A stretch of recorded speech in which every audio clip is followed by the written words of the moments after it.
Hi everybody, I'm glad to see you here in our video room. And I'm Svetlana Solomatova. I'm in Ukraine right now. I'm in Kyiv. Kyiv is the capital of Ukraine. And I'm sitting in my kitchen in my apartment. And I hope we will have a great conversation today. And we started this global dialogue initiative a couple months ago. And we are looking forward to collect as much as possible countries in our dialogue. And we started to talk about discrimination. We started to talk about different field of discriminations. And we focused mostly on leadership, on self-leadership, on role of women in local communities. And slow by slow, I hope, we start to talk about human factor development in the world. And today we have a couple people in this room, and let's introduce. Let's make introduction shortly. Who are you? What is your occupation, and what is your expectation from this conversation?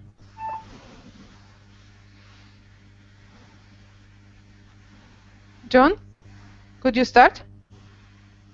Yeah, I'm John. I work with an organization called VSO Jitole in Nairobi in Kenya. And I'm also part of IF, that's International Association of Facilitators. My expectation of today, I think we'll probably have a short discussion. We start looking at some issues around disability, and I'm sure we'll continue with gender as well. I think the main aim of these discussions has been to look at various issues relating to discrimination, and looking at how they interconnect with each other. That we can't look at issues in isolation. And I think we've seen in other discussions how one often leads to another. So that's my expectation. Mm-hmm. And while we are waiting for Wenja, and she says sorry and left a little bit for a couple seconds. And I have a question to you, John. I know that you work with local communities in Africa, in different countries of Africa. And could you share your experience to work with disability community, if you have this experience? Yeah, I've worked quite a lot on disability or with people with disabilities, and on issues of disability rights. I think, in Kenya where I am, there's quite a bit of progress in some areas. You see people with disabilities getting included in various activities, various programs, but it's a long, hard struggle, and I think what I'm really learning is to understand all the different types of disability and the different needs of different people. For example, recently I've been working with a couple of groups where there have been a number of deaf people, and you need sign language interpreters. You need to think a bit differently. If you're working with blind people, you need to think, how can you either just do things verbally or think about braille. People with physical disabilities, there are different needs again. So I think that's one thing, to understand that there's a lot of different needs.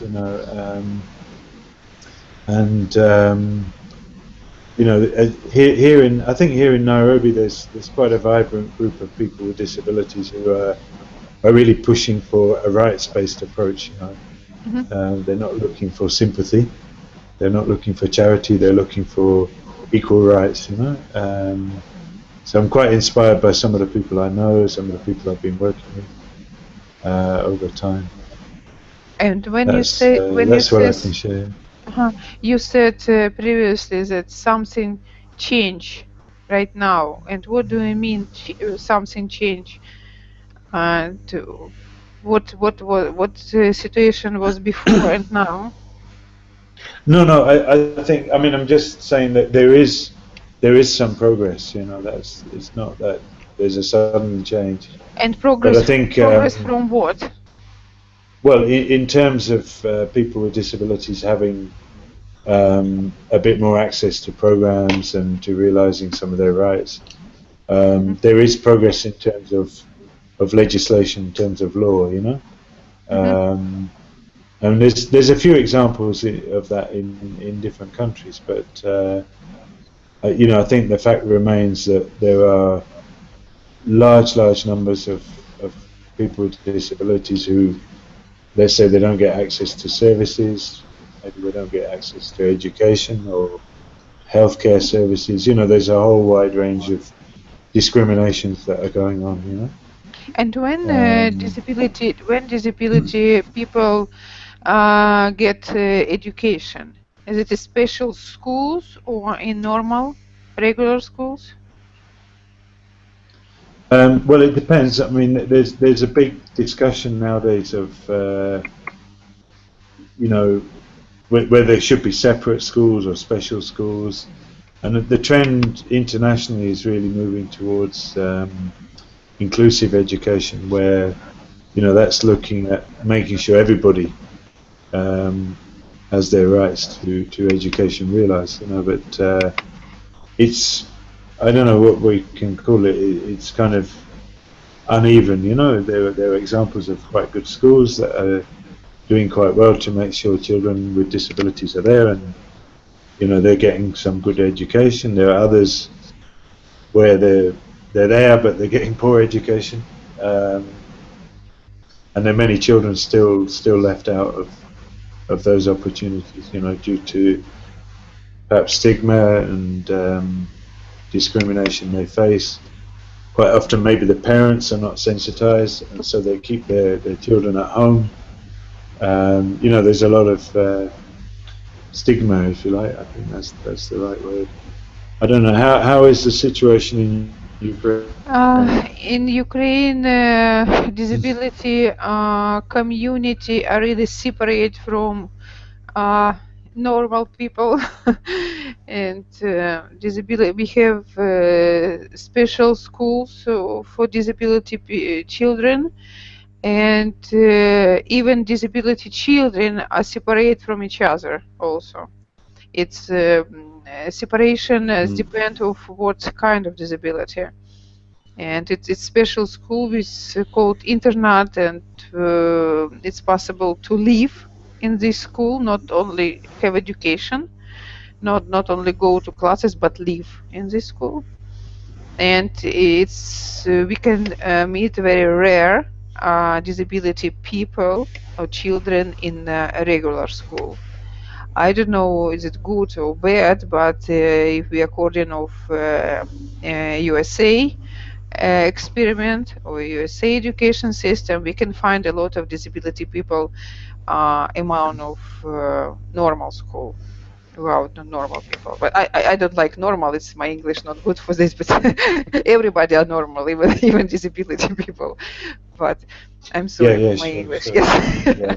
I check by mistake. Yeah, no, and I think language is one of the big things. You know, I went to a training some few weeks ago, and it was on, you know, about deaf children in development, and Wanja's back. That's good. Yes, it's good. No.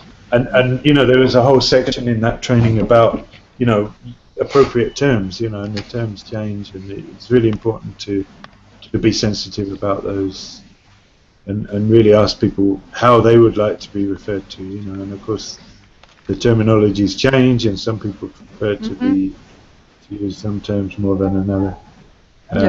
Let's bring in Wanja. Wanja, are you there? Wenji, hi. And say a little bit louder, and say about yourself a little bit. Okay, can you hear me? Yes. Okay, right. So yeah, I can. Sorry for the technological breakdown. My name is Hannah Wanja, as you've heard. I believe I'm a disability rights activist. I also believe that people with a disability are key components in development. I also founded network of young women with disabilities.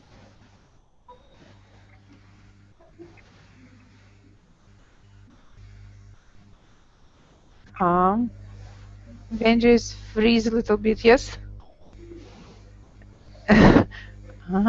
Thank you. We see Benji block right now, and we're waiting when she... Can you hear me well? Yes, we hear. Yeah, that's okay. Yes. Go ahead.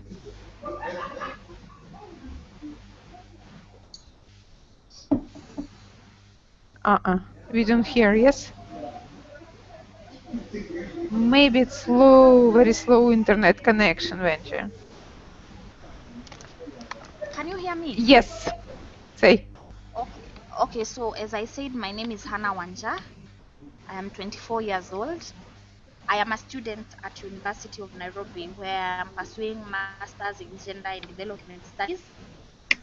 I am also a disability rights activist because I believe that people with a disability are very important in terms of development.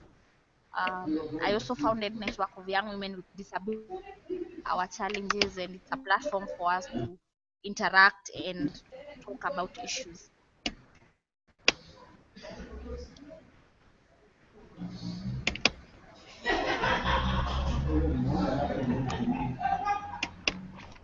Не слышно, Светлана.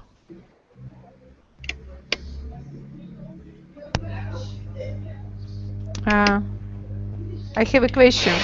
Do you hear me? Sergey, I have a question to you. Why you focused on this subject, disability subject? Why are you interested in it very much? Okay, I think first and foremost, it's because I have a disability myself. And I strongly, and sometimes I feel like the subject of people with a disability is a bit underrepresented. I also feel like some people give the stories that is not representative of what I believe in and what my friends believe in. Because you'll find, like, for example, if it's an article about people with a disability, for example, it will perceive them as people who are suffering, people who have many problems. But I think we also have to go to the flip side and look at people with a disability as human beings, as citizens of the world, as people who are able to participate in development. So I became interested in that topic. I also faced discrimination when I was young. So I thought it's better, since I have a voice now, to advocate for myself and also advocate for other people. Yes. Great. And unfortunately, I am not specialist in this field, but for me, it's very interesting to understand what disability people feel or feel like feeling. Do you have different feeling of local community with people who are not have this problem or not? Because I nothing know about this subject. Could you make for us short tour through your feeling sensitive of life? Okay. First, I'll start by saying that where we are now is not where we were many years back. And let me also confine myself to Kenya, because Kenya is where I live and Kenya is where I experience day-to-day activities. Like, for example, today in the morning when I was coming to town, right now I'm in Nairobi town, I was just standing at the bus stop and this man came and gave me 2 sweets, 2 candies. So I was just wondering, why would someone come from where they're coming from and give me 2 candies, just 2 pieces? It means, according to them, I'm just there. Yet I was at the bus stop waiting for the bus. But they have that charitable model. When they see a disabled person, they think they just want handouts. So I think for me, in Kenya, for example, we are also a very patriarchal and also a very cultural society.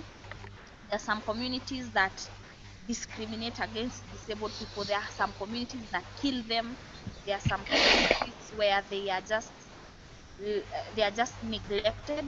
So it is the situation in Kenya is not the situation in Europe or elsewhere, but I think there is a lot of discrimination that do happen on a day-to-day, inability to access school.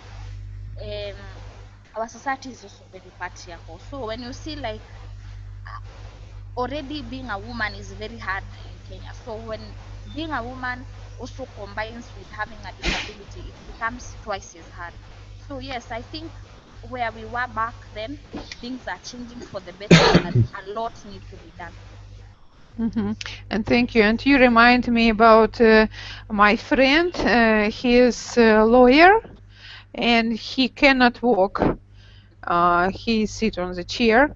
And when he graduated university, like for lawyers, and his classes was on the 5th floor, and without lift, without elevator, and it was really big problem.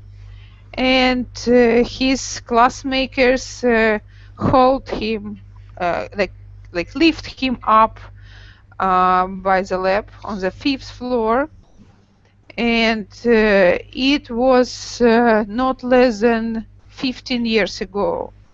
But until now, in building inside of university building, nothing changed, and nobody caring of these people in Ukraine also, not only in Kenya. I think it's a big problem not only in Africa, but in Europe also, because we are part of Europe. We hope. But it seems we are not. Yeah, I'm very. Let me come in. I'm very sure it's a challenge everywhere. I think through such a forum as this, what we should be trying to do is see where, which are the places where there's some good practice, where there's some progress. What are the examples that we can share between different places. I agree with Wanja. The situation in Kenya has improved, as I was saying, for people with disabilities, but there's still a long way to go. And I'm sure that the progress we see is maybe in some places, in some examples, rather than everywhere, and I think that's a real challenge, just with any struggle of people that are trying to realize their rights. It's like, it's really important just to keep vigilant and to keep going and keep struggling, and yet that's exhausting as well, and it's very hard to really keep going. But I think what I'm seeing is, people like Wanja, but a number of people, younger people generally, who are really standing up and saying it's true, we don't want that charity model anymore. People feeling sorry for us, but actually, we want to be part of this, and we can be leading the change. And there's quite a number of people around who are quite inspiring, and I think that's a really good thing, because that's challenging a lot of attitudes and ideas and behavior, if you like, but it's a long process. It really is. And it's thank you, John. And it would be great to collect as much as possible disability people in our program and have conversation and understand needs of disability community in different countries. And maybe it's possible to find more effective ways, or it's better to share our experiment in our countries and to find some effectiveness resolving of problem, some ideas. And I don't know what is the most effective ways in Kenya which you use. You said that you trained, you work with local communities, and how it's happened. What way you use? Okay, for me, I'll just give one example, a recent one. One of the programs we have where I'm working, It's called Community Empowerment for Deaf Inclusion. So basically, it's working on ensuring that deaf children, particularly, because it's targeted more at children, are getting educational opportunities, and at the same time, the people around them, their communities, their families, etc., really understanding how to support them and understanding their rights and so on. So I was involved in training a group of facilitators recently from different parts of Kenya, some deaf and some hearing, and just kind of training in facilitation skills that they can be using in their work. And I found that a fantastic process and very interesting. I learned a little bit of sign language, not a lot, but a few of the basics. And I learned a lot about deaf communities in Kenya, how they organize themselves, some of the changes they're trying to bring about, and I found that very inspiring. There's some really, really good stories about groups of deaf, mainly young people, who are really standing up for for what they need and making sure that they're included in programs, in projects, etc. So that was a recent experience I had, and that's a project that is ongoing. I think it's a 2-year or 3-year project we're having here. John, John, and this program included local government and government? Yeah, definitely. It's working in about 4 or 5 counties in different parts of the country, yeah, I mean it's a partnership between the county governments and local schools, local organisations, and various different stakeholders. And Wendy, what a question to you, and you are part of disability community, and you are I hope you have a fighting with some people who don't understand your problem. And what way do you use for this strong conversation? Come again, please. I have not gotten your question. And the question is, what effectiveness action or program or argues you use to have dialogue with people who don't understand your problems? Okay, all right. I'll start with one of the things that I've been doing. Actually, when I got the award where I shared my story yesterday, it is because I use social media very much. Because as young people, we have to come up with very innovative ways of passing across our messages. Like the link that I have shared, that is my social media page. It is called Stories and Images of Ability. So basically what I do is that I meet people with a disability. I request them to take their photos and I write their story. So the moment I write their story, people it hits on people and they say, oh, so these people are having a normal life. Oh, so these people are able to lead a normal life and stuff like that. So I think social media blogging has been a major tool for me, because I thought I need to be very, very innovative so that I can pass the message in a nice way.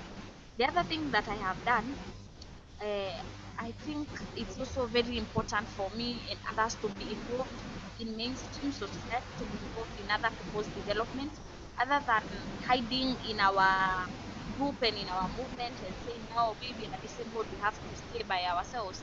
I think the best thing is to get involved with other people's project. Like, for example, the way I'm involved in the global dialogue, I'm able to raise the subject to people who maybe have not interacted with disability very much. That will mean that I have already caused a change. So for me, I usually advise people that join other people's movement, join the women movement, join the youth movement, so that we can have the ripple effect. So I've used those two.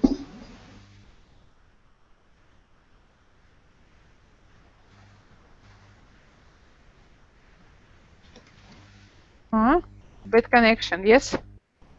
Yes. I hear you. Yes.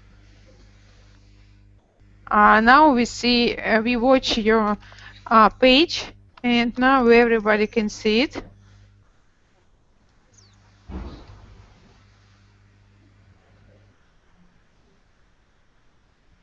Now Sergey show your blog, your pictures. Have you seen it? Yeah, I can see it well. Yeah. Uh-huh. There's lots of interesting stuff. Yes, it would be great that Wendy make some comments of some stories. It would be great. Or like the Facebook page. Yes. Now we show it this page for everybody. We have a lot of faces, a lot of children, a lot of actions. Yes. Say a couple words about it. Okay, the story, my Facebook page is called Stories and Images of Ability Nairobi. Can everyone see it? We see it. Okay. Okay, all right. So that page, the first picture, that is a hand of a lady who has albinism. You can see that story. Her name is Lihanda.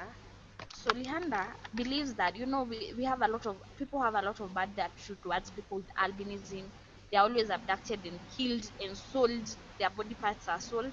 So she was saying that just because you have an albinism does not limit you. You are a Kenyan, you are black, you are supposed to enjoy all the privileges. So I shared her story. The next story, the other story is the story of a lady who is ensuring that disabled students can go to school.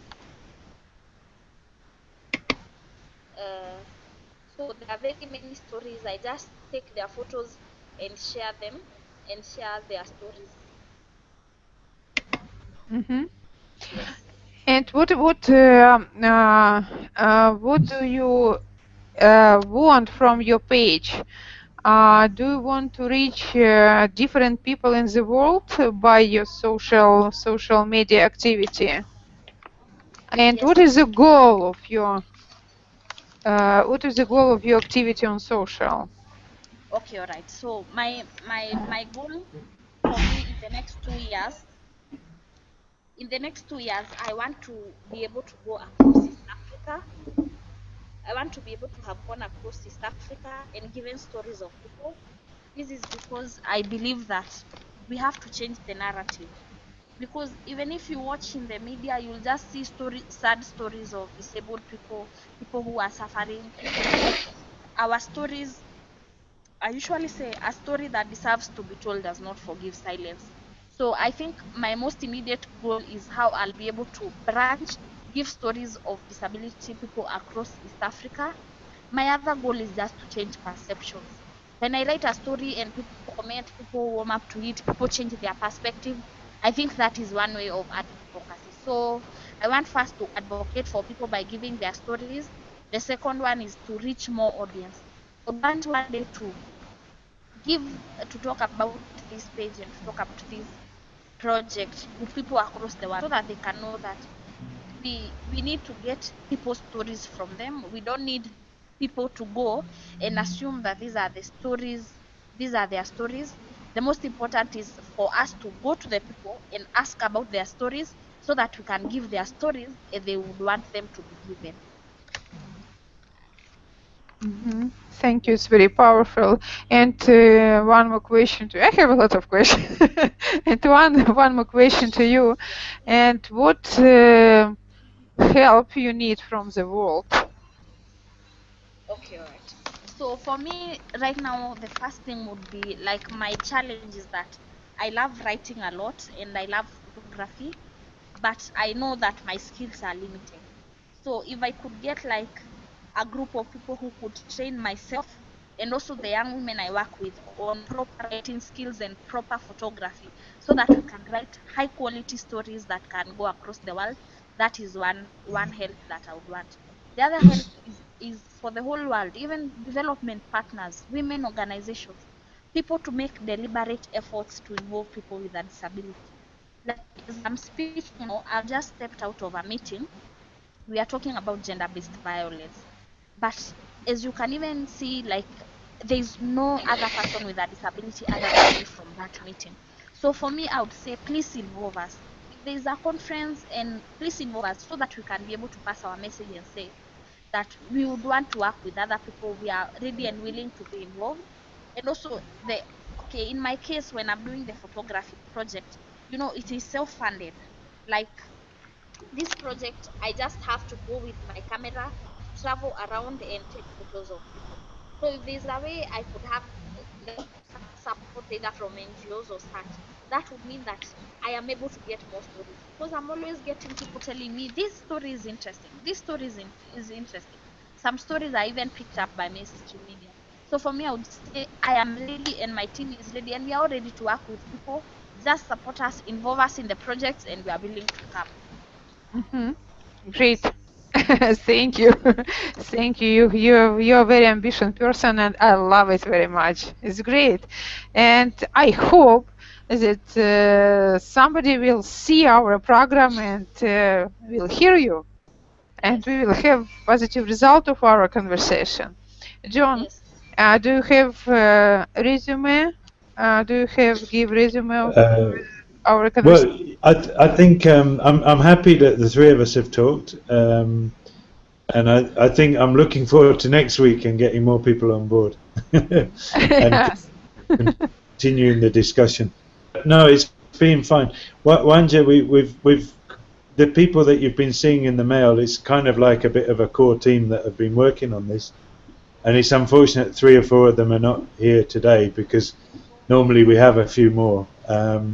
And then sometimes we just have people at random who find out about it, they come on board, so it's a bit unpredictable. But I think we said we need to continue with this theme next week, and I know that we'll have at least 2 or 3 people in India, and some more here in Kenya, and I don't know where else, So Wanja, I'm just really happy you're here, and congrats for your award.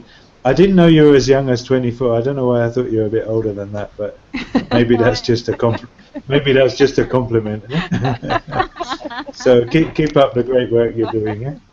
Okay. And Wenja, thank you very much for your coming to our program, and thank you that you are with us. And I hope personally that you will be with us each our program, because it's very, very important what you say today about. And we had a chance to see your Facebook page, and I think you have so many very useful life stories from different kind of people. I think that we have opportunity to share with the world these stories. Yes, thank you very much. I'm very honored and humbled to be here. I'll be glad to be joining you every Tuesday, so that we can talk more. I'm also ready to learn in the field.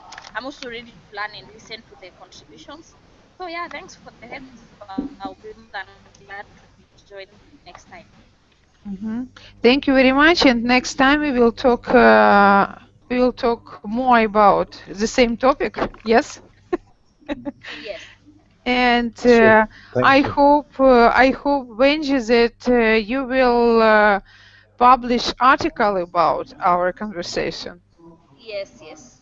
And because I think that you have a talent to write stories, and let's create blog, for example, in Harvard Tribune or Telegraph, something, and let's Yes. create your own blog and publish what happened in our programs and what happened in your life. I think it will be very, very useful for everybody. Yes, yes. I'll be glad. And we ask John to be a helper in this manner. Yes. Yeah, of course. Yeah, I mean, certainly, I'll you know, I think what we have to do is just keep sending the invitations around our networks and so on. That's why I was saying, Svetlana, if you can send the you know, the link as soon as possible. I don't know how long before you can send it, but as early as possible. That always helps, because sometimes people, you know, they forget or they get busy with something. Okay, So I I will. think we just need to give lots of reminders. I Okay. know you normally do that. No, thank you. And yes, it's very important. And I didn't this meeting because I was in Amsterdam, and it was Yeah, I sure. see Europe gathering, and and I spent 3 days in my NGO community without internet. Yeah, no, I understand, and I hope that's what happens with. No, but anyway, we must think about organize our business process more professional. Yes, I agree with you totally. Thank you. Yes. Thank you very much, and see you next week. Yes. Yes, and have a great day to you, and have fun. Okay. Life Thank you is very so much. short. Life is so short to spend days in bad mood. Okay, see you next